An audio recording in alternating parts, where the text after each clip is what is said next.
Today we will talk about how to spin MySQL instance.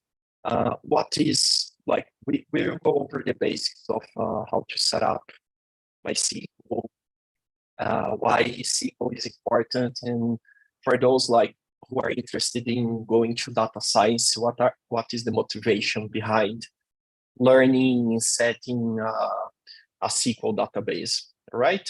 So with that, I hand it to Sergey so he can introduce himself. I got kind of lost in my windows. Okay, guys, so welcome here. Nice to see you all. Thank you for joining. My name is Sergey Kuzmichov. I am a database engineer, or whatever you want to call it, a DevOps, a database reliability engineer with more than 10 years of experience. I'm currently working as an infrastructure performance architect at investing.com. And while we are mostly concerned with, I'm mostly concerned with how the database is run and making sure they stay that way, we also get experience with with the BI departments and all that.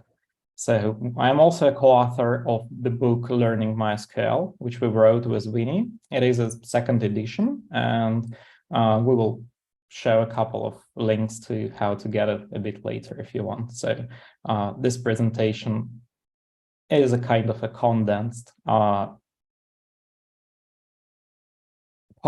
of the book. Okay, and off to Vinny. Thanks, Sergey. So I work at Percona. For those who doesn't know, we have like the Percona MySQL server, which is a different flavor. For those who are in the community already, we have MariaDB, MySQL Upstream, MySQL Enterprise, Percona server, and so on. I've been working with database for a quite long time already, from 15 years to 20 at least. So yeah, and my focus recently has been on open source, basically. So it's mostly MySQL and MongoDB. For those who doesn't know, we can mention it briefly later. All right. So we will talk in a bit what's an RDBMS and why is it different from a NoSQL database. We will talk about why the structured query language, which is like the backbone of interacting with an SQL, with an RDBMS database, is useful. And the main part of this talk and the point of this talk is to showcase how easy it is to get your hands on a local instance of MySQL, how to use some of the, I think one of the graphical tools available, and how to get a couple of data sets that could really get you going with trying SQL, with understanding how to interact with MySQL. Now, let's start by defining what is a relational database management system. So it is any software that can organize data, basically, and we can manipulate using SQL statements. Usually RDBMS like SQL Server, Oracle, MySQL, all of them. Thanks, George. Okay, so, and basically it is composed by tables, and the relationship between these tables to define some constraints, like I am Vinny, where is my address, who are my children, my family, where I work. We can construct this by using relationships between tables. One important thing is SQL databases, they are they are strict in terms of schema. So let's say I have like my full name is Vinicius Gripa, but in my table I didn't consider including my social security number. There is no way for me to add that unless I add a new column. So like it really depends.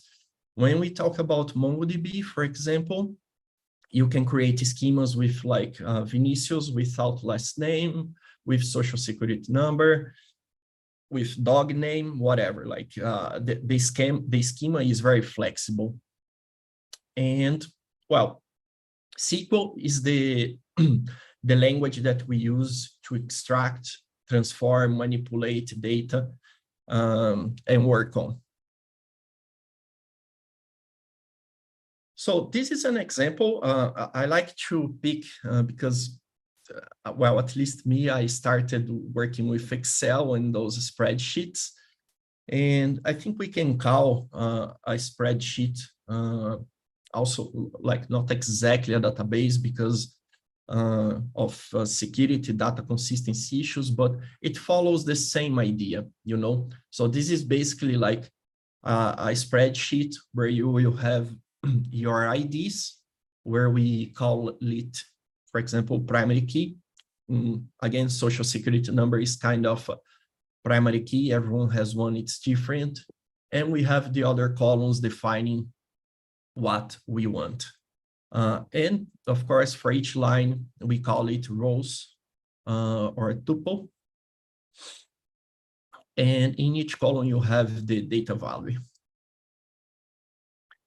And how different it is from a NoSQL database. I know many like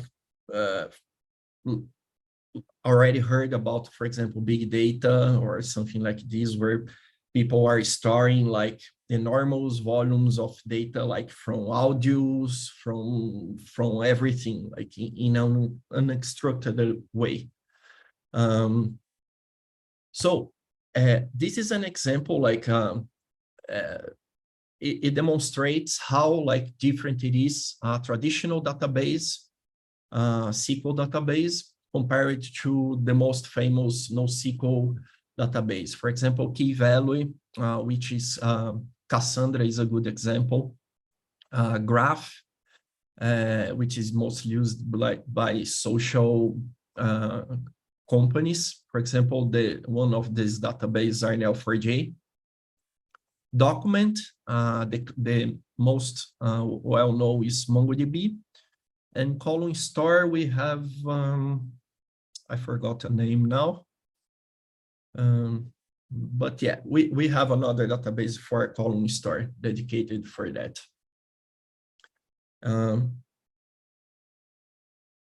And many can ask like if SQL is useful for data science. Sergey will demonstrate later, like the SQL language has a big potential in terms of extracting and manipulating data. So we can go from simple queries to very complex ones. I think a good example of this potential is, for example, Power BI. Power BI can like translate raw data to like something that business can use in real time. So yeah. This is an example, like I was saying, from tables and their relationships. For example, you can see the bigger table in the center of the screen, which is film.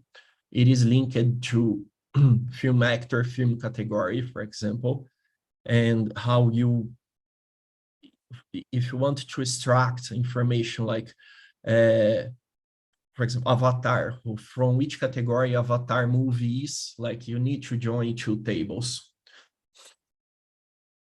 This is a very simple example. So like the classic ones, okay, I want information from country. I want all country names that I have, but I also want all city names that I have. Like I have one query for each, but if I want to put like, okay, I want to know that São Paulo city is from Brazil and Budapest is from Hungary, then we can use the following join, where we merge the information from country and city in a single query. And now we are going to deploy a MySQL instance. I will hand over to Sergey, who will go over a live demo. I hope he doesn't have the issues that I had in the beginning. Yeah, we shall see. Yeah. Good luck, Sergey. Okay, Thank you, Winnie. So I will share my screen. Should work, but it's always funny with the live demos. So you should be seeing my Safari window open. So deploying MySQL instance is relatively simple. It's actually pretty much easier than I expected. To be honest, I have never before be preparing for this presentation actually deployed MySQL on a local Mac. And for those of you who use Windows, the procedure we unfortunately cannot cover in the amount of time we have, but it's pretty much the same. Like you get an installer, you click next, next, next, it just runs, and the workbench is absolutely the same. So yeah, so to get MySQL, the simplest way is to navigate to the, gosh, I don't know if you see the bar here with all the zoom. Okay, to the site called dev.mysql.com. You can also Google for like MySQL download, it's gonna be there probably. And here you go to downloads, and you should scroll down the Enterprise Edition unless you want to pay some money to Oracle, and go to the Community GPL downloads. And here, if you are on Windows, you would pick this. On macOS, we go directly to Community Server. It knows I'm on macOS, so you can see there are different options, but we only need macOS. The only choice you have pretty much is whether you run IRM on our x86. I happen to run IRM.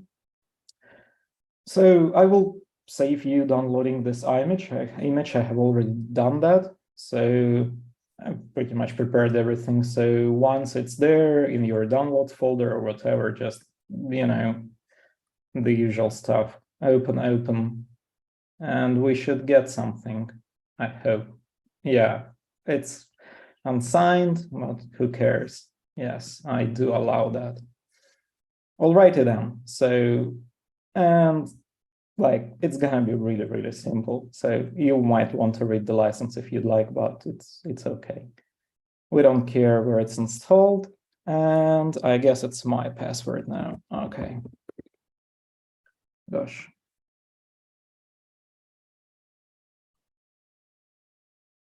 Okay, so the only customization I want to recommend is do use legacy password. Like, probably doesn't matter for you unless you are running in production, but just for the sake of safety of your mind on a local machine, do use legacy password. Some software might not work with the strong password encryption, and it's absolutely okay for some home use. And this is exactly what we're showing, like getting something to test, getting something to play around with. So some password, just I need to understand that I remember it, and absolutely start MySQL server. Okay, once again, I do have Touch ID. I wonder why it doesn't show. So yeah, when you live stream, when you show stuff like this, it's always funny because it always breaks. And that's it. Like that's all there is. I now have a completely functional MySQL server running somewhere on my computer, and it's even possible to check it nicely in the system preferences on macOS, or in the task manager on Windows, you would check it. But on the system preferences on macOS, you get this nice icon of MySQL, which you can click, and you can actually see the servers, and you can modify it, you can stop it, you can uninstall it if you want. And you can actually go ahead and configure it if you'd like. The other way to make sure it works is to go to a terminal and probably just go here.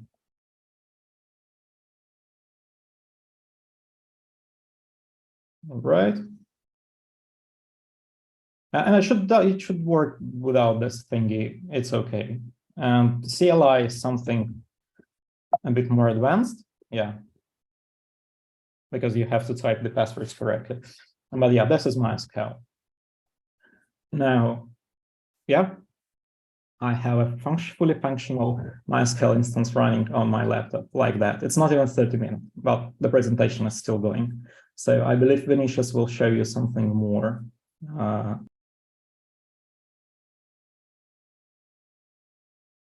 You should probably unmute Vinny.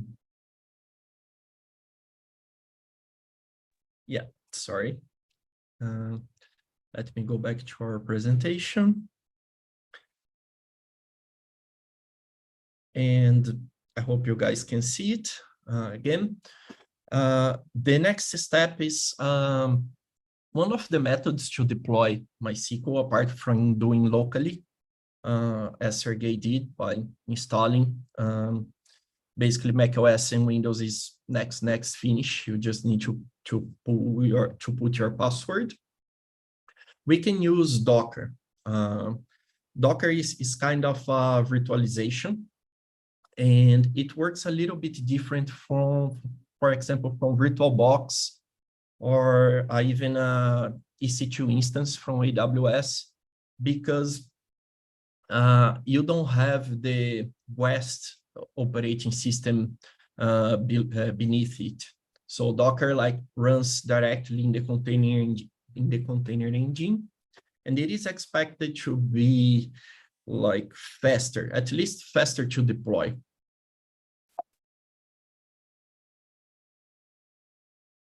And let's see a couple of examples on how to deploy MySQL with Docker. And maybe I can address Harry's question while we are doing the deploy. I hope you guys can see my terminal. And as we are going to see, running Docker is actually like a single command line to deploy a database. The Docker command is basically Docker run, where I specify the name of my container, like specifying the name of my machine. We map the port because we want to access it not only from inside the container, but usually from outside.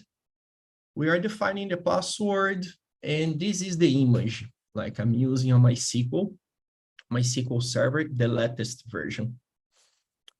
And with one click, it will tell me, okay, I don't have the image. It will download. And once it finishes downloading, it will start the container. While we are spinning, as we can see, it is already running. Harry, maybe I will go over in details more to the end, but MySQL and Percona server, they are very similar. Actually, like we say that you can replace MySQL server by Percona server, like just by replacing the binaries. The idea is to be 100% compatible. MariaDB is a bit different because in the latest years, it really deviated from the MySQL path. They started introducing their engines. They have their enterprise products and all this stuff. So nowadays, if you come to me and say, look, I want to go from Maria to MySQL or vice versa, it is not so simple as it used to be. You are going to have some problems. Here, for example, we have the container running. I can check with Docker PS, and we see it was created a minute ago. It is healthy. The parts that I have mapped. I can log in into my MySQL instance by using this command. Basically, I'm telling log into the container, and once you are in the container, run the MySQL client. Why I'm not accessing this from outside at this moment? Because as you can see, I'm using the root password, and the root password by default, it does not allow external access, right? It's a security that comes by default with MySQL. If you want to access from outside, you create a user with proper privileges, and life goes on. Like talking about different flavors, it is quite simple. Docker has images for every flavor. So this is a Percona server. Again, like I'm just defining the root password. In this case, I'm not defining the port, but it will map from default 3306 to my default 3306. Yeah, and I will comment on the difference between XtraDB and AnyDB engines. I do not believe that this difference exists so pronounced right now. So the Percona server basically adds a few, let's say, enterprise features to the vanilla MySQL community server, which usually are available in the enterprise server. There are some quality of life improvements, but mainly geared towards the database administrators. Like, it is a bit nicer to maintain, it's a bit nicer to understand what happens inside the Percona server than it is with the regular community server. But the communities, it's not 5.5 anymore. We are in 2023, believe it or not. Actually weird saying that, but community server has, kept up. So as of now, the main difference here is MariaDB, as Vinicius mentioned. Like, it's just a different database, to be honest. Yeah. And well, talking about Maria, this is the single command line. You will notice that, at least for my MariaDB, it didn't download because I was testing before, so I already have cached the Docker image. So we can see our instances running. And in case you want to sync Docker, so this is the interface. Installing Docker is like Sergey installed MySQL, next, finish, give administrative privileges to run the containers, and that's it. For those who doesn't want to use the commands, like I can stop my databases here, I can delete them, and like simple as this. Like, you can run a quick test with a sample database, Sergey will show it, and then you finish, you drop, and like, you don't have to install the operating system or turn off the cloud machine, whatever. Like, Docker is more flexible in this way.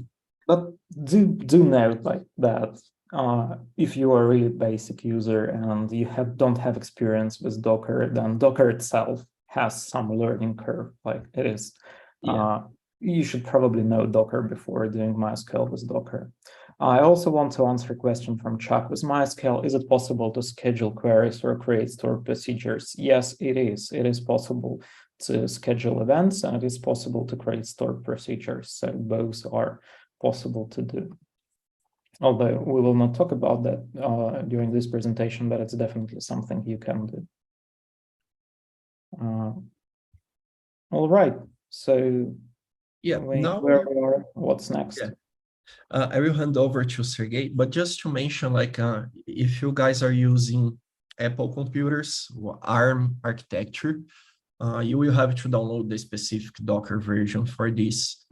And also for the database, like some databases, for example, Percona server does not have an ARM version at the moment. So you cannot run Docker images on Apple chips, right?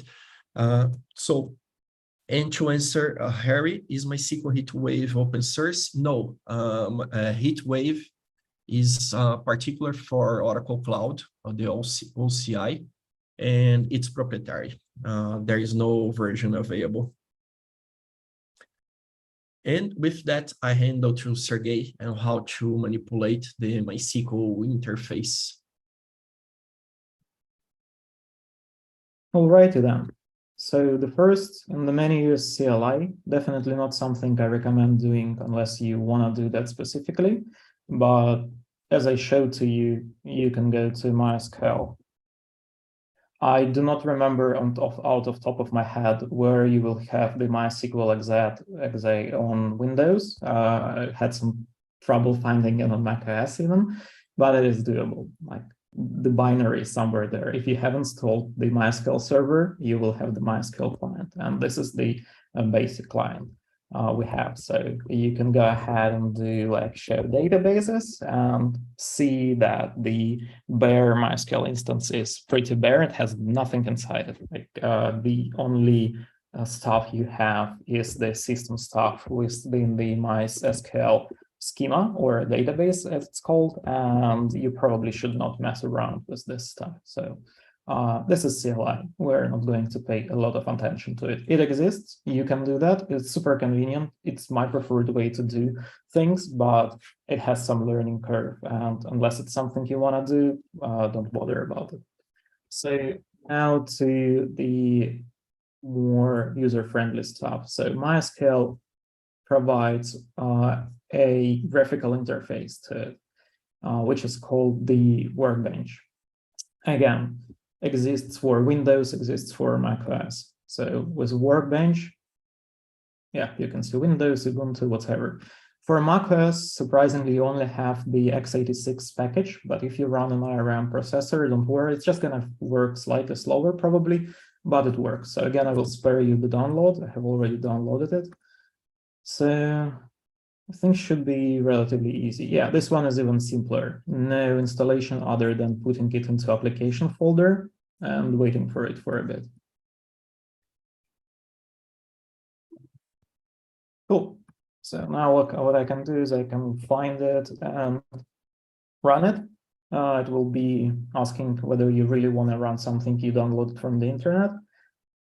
And that's it. This is the MySQL Workbench. I'm going to keep it windowed. I will expand it as we go. So you can see here we have a pretty bare interface, but the most important thing here right now is the MySQL connections. If you are working locally with your basic server and you don't need anything else much, you can always just click on the local instance.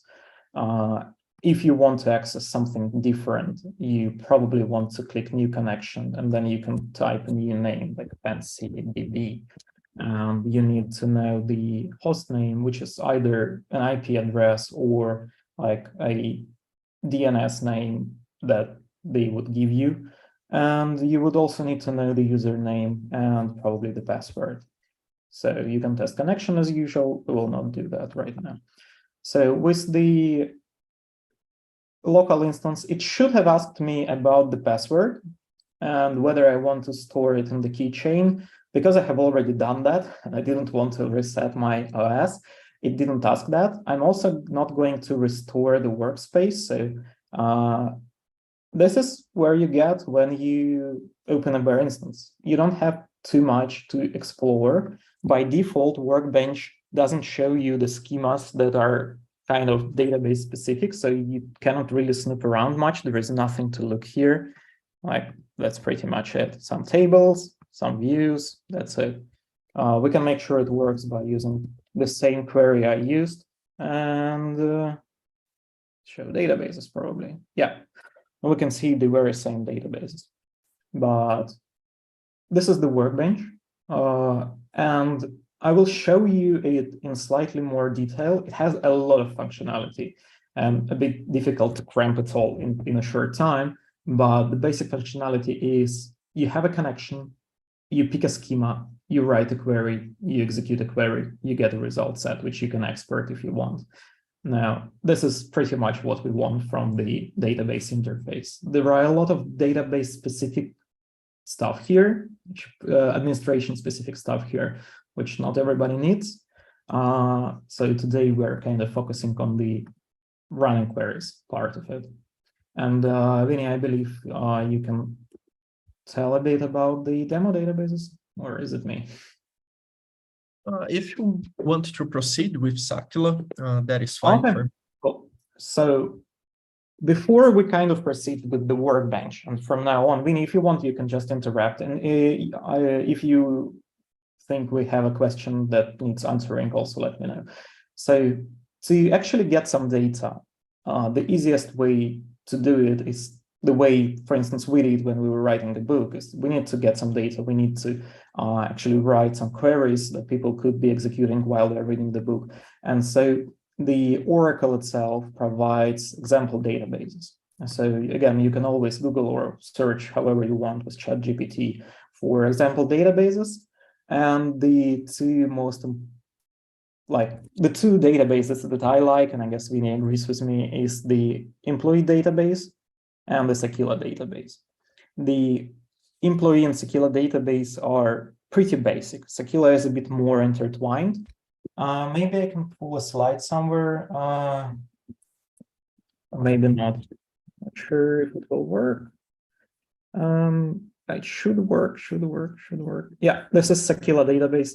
Okay, just trust me. It's a lot. Like there are a few different tables which are all interconnected and which are all kind of live together. And the employee database is relatively simpler.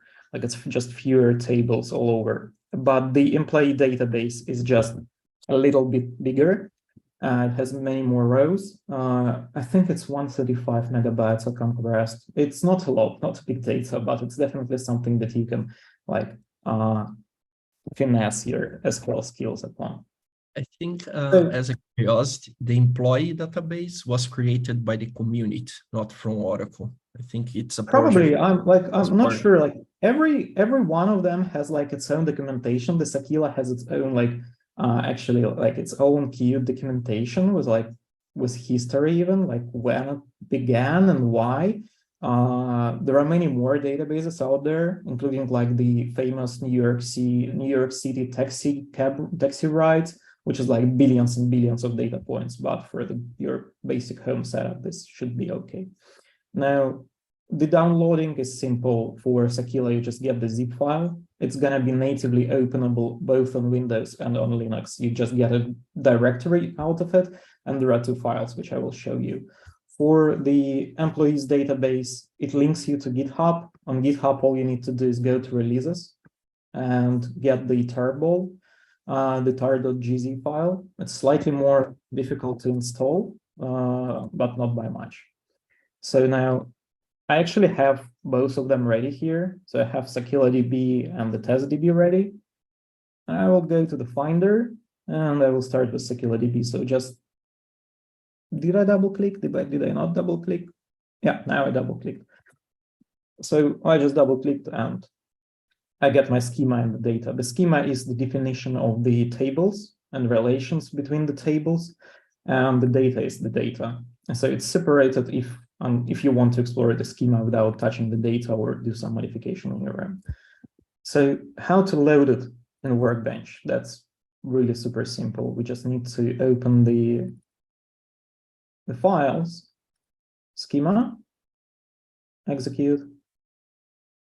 Oh, where is it?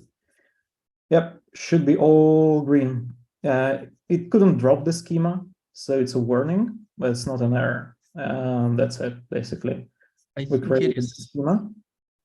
it is worth mentioning, Sergey, that, for example, you have the data that are actually the values of the rows, but you cannot import data without having the schema before.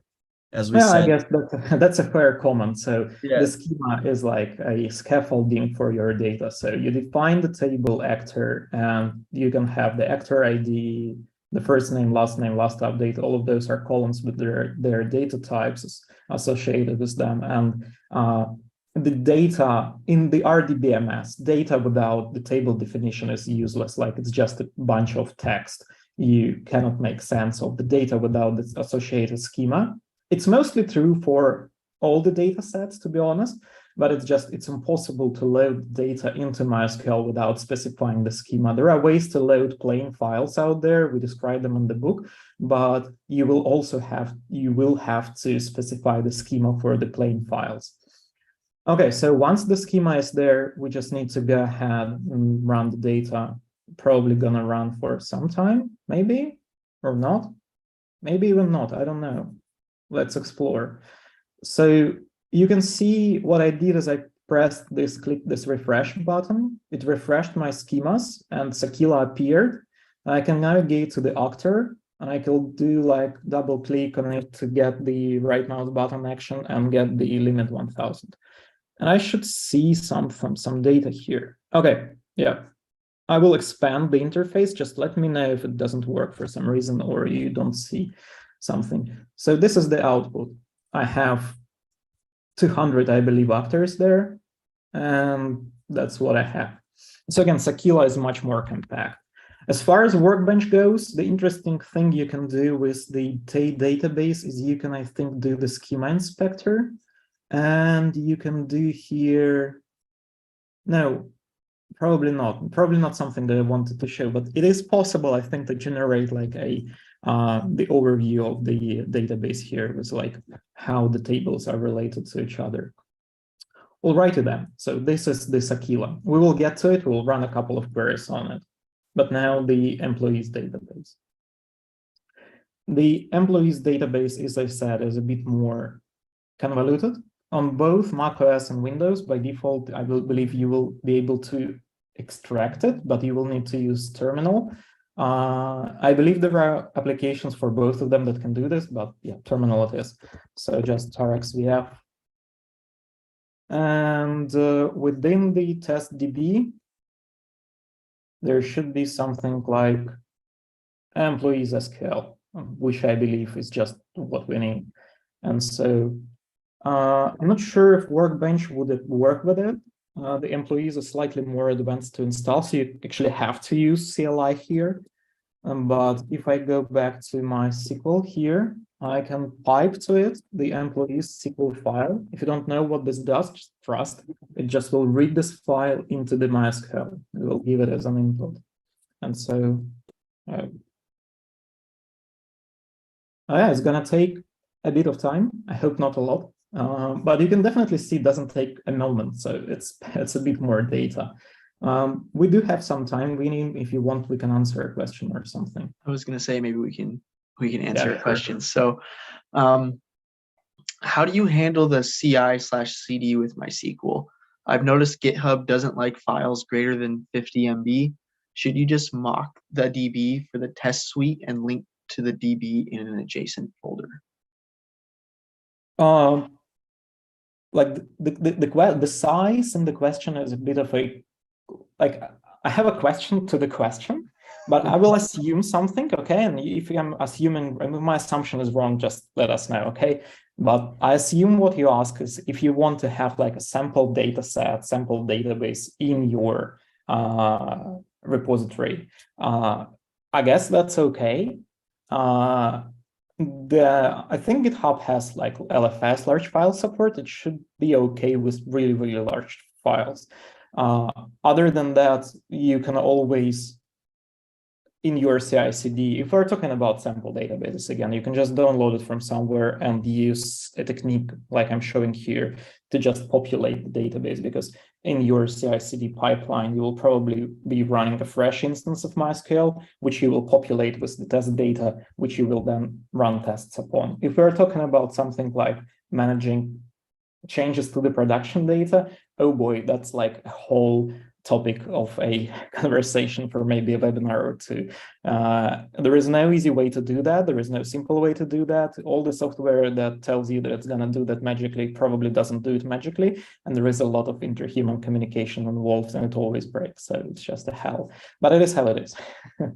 It's an unfortunate side effect of having a schema. But if you are talking about the test data, either store it in GitHub and whatever, it has LFS, it should be okay. Or download it, unpack, and deploy it like I do here with employees.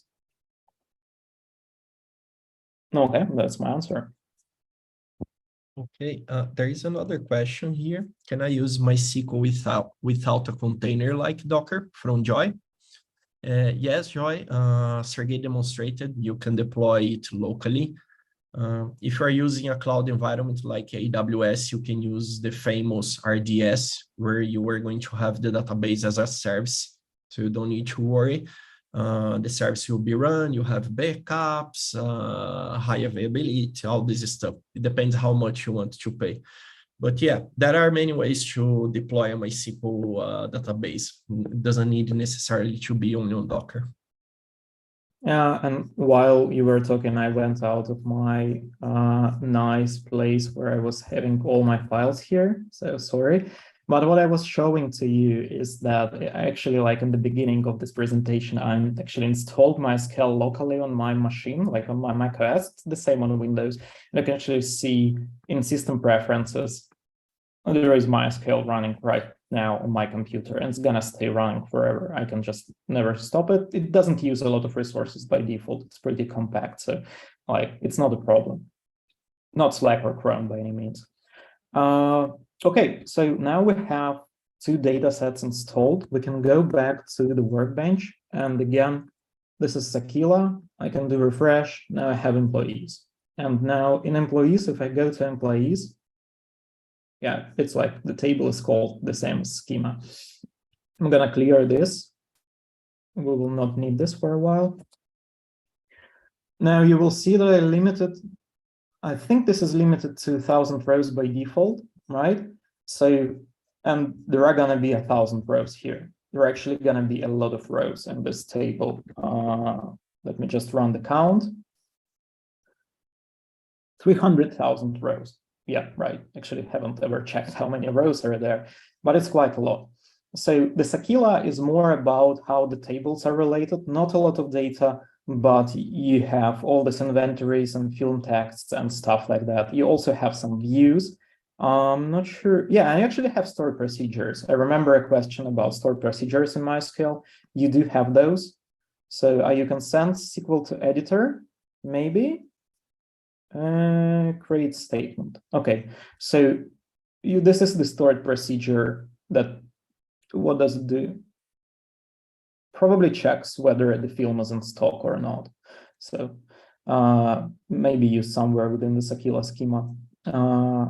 Right, so with two data sets installed, what you could do now is you could actually go ahead, find the guide for the SQL language, and just explore, test, create, destroy. If you do something wrong with Sakila or with employees, both the data sets, they include specific statements that will destroy the existing databases and will reinitiate them freshly. And so you will never run into a situation where you worked your setup completely and it's impossible to get out. Again, because this is your local instance, just go ahead, nuke MySQL, as I showed to you, system preferences, like just go ahead. There is an uninstall button there. Do it, reinstall. It's okay. Like, do not be afraid to experiment and crash it. And you will not crash it, but like, do not be afraid to mess it up. This is exactly why you should learn and try it.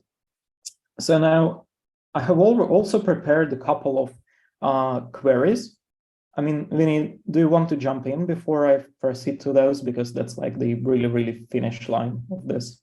Yeah, no, there is only one question maybe you want to answer. At the MySQL community downloads page, what is the difference between community server and MySQL installer for Windows? Yeah, sure, absolutely. So the Windows, you can actually, if I go here, if I go to the community downloads page, if I go to community server, the community server itself is actually available for Windows.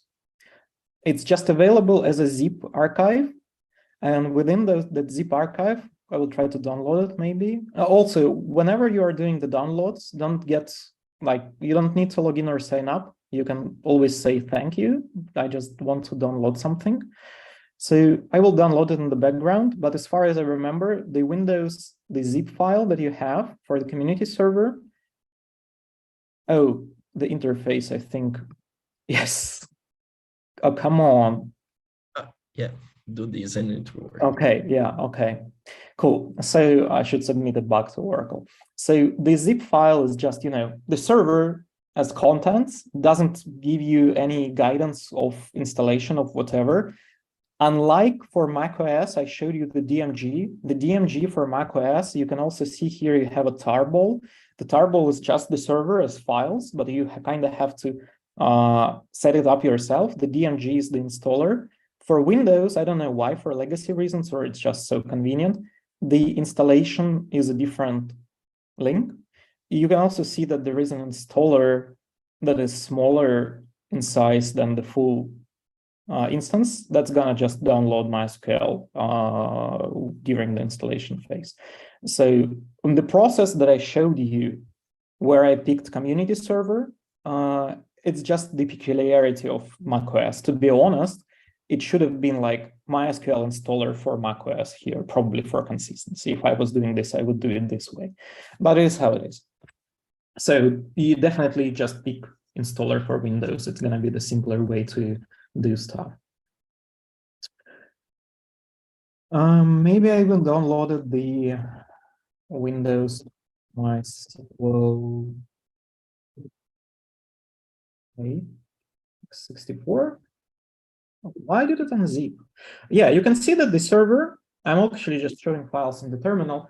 I downloaded MySQL for Windows, and all I see is just a bunch of files. So you would actually need to run MySQL your own to understand, like, it's possible, it's doable, it's completely fine. It's just not something you probably want to do unless you are a database administrator or like experimenting or reading our book. Just kidding. Okay, so that answered. Let's go to the couple of queries I've written. So the data sets are fine, but can you do anything interesting with it? And I firmly believe that you can actually get a pretty good start with just 2 data sets, like with all the setup that we showed to you. I prepared a couple of queries, one of them on the Sakila. And why doesn't it allow me to open a query? Just open SQL script. Okay, it's a modificator. Okay, so this query, it will show me the number of times a person, Sakila, just a step back, Sakila is a database that models a rental shop. Think Netflix in, I don't know, 1997 or maybe whatever. It's like a video rental company. There are films, there are actors, I believe there are directors, and also there are people who actually rent discs from shops or VHS cassettes. Oh, and so this query for a customer, for a particular customer who we want to check, who is Wesley, it will give us the number of times they rented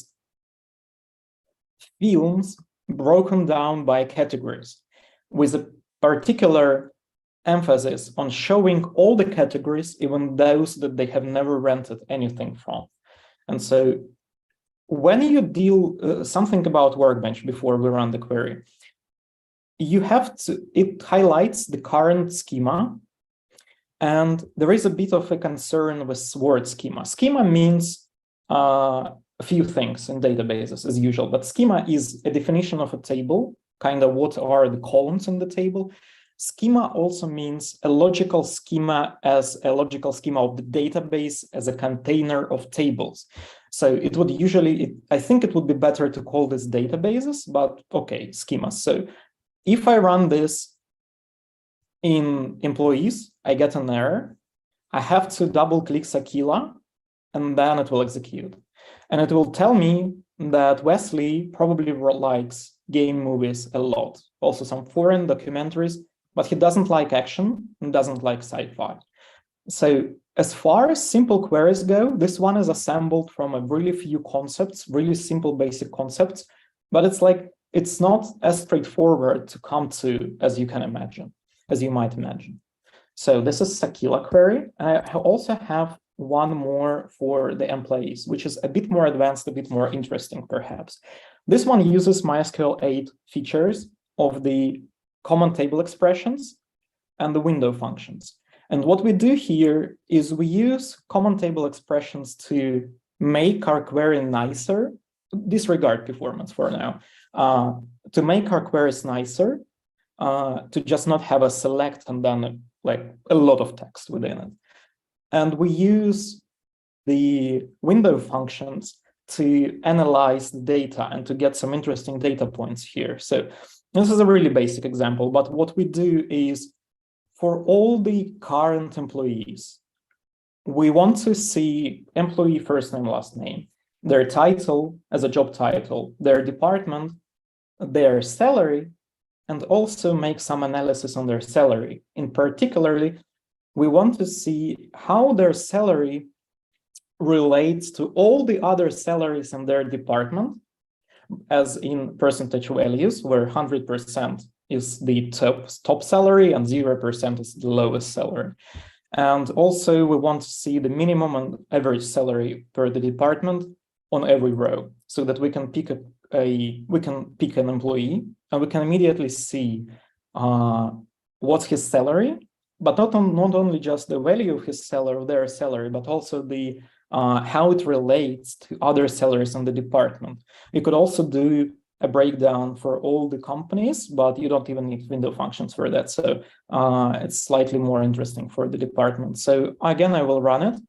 It again failed because I'm again on Sakila, and this is for employees. I go to employees, I run it, and maybe it takes a while. As I said, employees, it looks little, but it's actually quite a lot of data. And this is my data.